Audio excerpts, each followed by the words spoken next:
26-мин солгарди истиқлолияти давлатии ҷумҳурии Тоҷикистонро сокинони ноҳияи Фархор дар рӯҳияи баланди ватандорӣ истиқбол гирифтанд. Бахшида ба ин санаи муҳими таърихӣ дар маркази ноҳия чорабиниҳои гуногуни фарҳангӣ доир гардиданд. Дар фестивал озмуни таомҳои миллӣ аз ҳамаи таштиёту муассисаҳо иштирок доштанд. Зиёда аз 30 нафар ошпазҳои беҳтарини ноҳия иштирокчии ин озмун мебошанд. ошпазҳои фархорӣ навъҳои гуногуни оши палавро пешкаши сокинони ноҳия менамоянд. Дар озмун занҳо ҳам иштирок доранд. ана дар ин намоиш бошад занони калбонии фархорӣ бо таомҳои миллӣ омадаанд. инҷо таомҳои гуногуни миллиро дидан мумкин буд. кадбоноҳо бисёре аз таомҳоро ҳамин ҷо тайёр намуданд. тарзи тайёр намудани аксари таомҳои миллиро ба хоҳишмандон аз наздик нишон доданд. рӯзноманигорон ҳам иштирокчии озмуни таомҳои миллӣ ҳастанд. кормандони рӯзномаи ноҳиявии Гулистон ду навъи таоми миллӣ шакаробро тайёр намуданд. кормандони шуғли аҳолӣ бошад ба озмун таоми фатирмаскаро пешниҳод карданд. хоҳишмандон имкон доштанд бо тарзи тайёр намудани таомҳои миллӣ дар ин намоиш аз наздик шинос шаванд. дигар намудҳои таомҳои миллӣ дар ин намоиш бо санъати баланди пазандагӣ иҷро карда шуданд. либос як рукни фарҳанги миллат аст. дар намоиши сару либоси миллӣ ҳунарҳои мардумӣ бахшидаи ба ин ҷашнбора саҳми кормандони соҳаи маорифи ноҳия калон аст.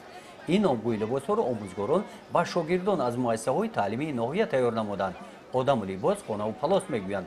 либос яке аз унсурҳои асосии сурати зоҳирии зану мард аст ки аз он ахлоқи инсонро муайян мекунанд.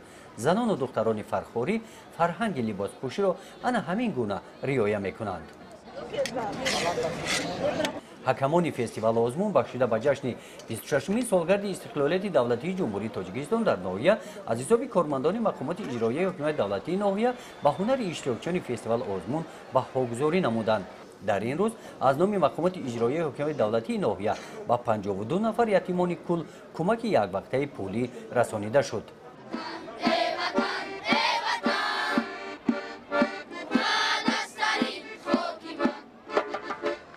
қисмати расмии ҷашни 26-мин солгарди истиқлолияти давлатии ҷумҳурии Тоҷикистон дар ноҳияи Фархор аз гулчанбаргузорӣ назди муҷассамаи асосгузори давлати Сомониён Исмоили Сомонӣ оғоз гардид. дар маҷлиси тантанавӣ раиси ноҳияи Фархор сокинони ноҳияро бахшида ба ин санаи муҳим дар таърихи давлатдории тоҷикон табрик намуда қайд намуд, ки дар давраи соҳиби истиқлолии Тоҷикистон ноҳияи Фархор дар ҳамаи самтҳои хоҷагидорӣ ба натиҷаҳои назаррас ноил гардиданд.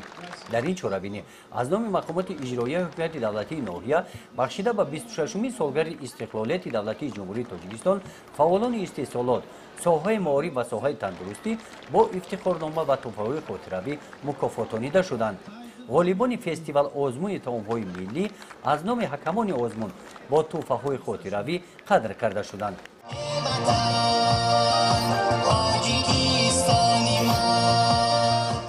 ҷашни истиқлол дар ноҳияи Фархор бо барномаи идонаи консерти кормандони шӯъбаи фарҳанги ноҳия ҷамъбаст карда шуд.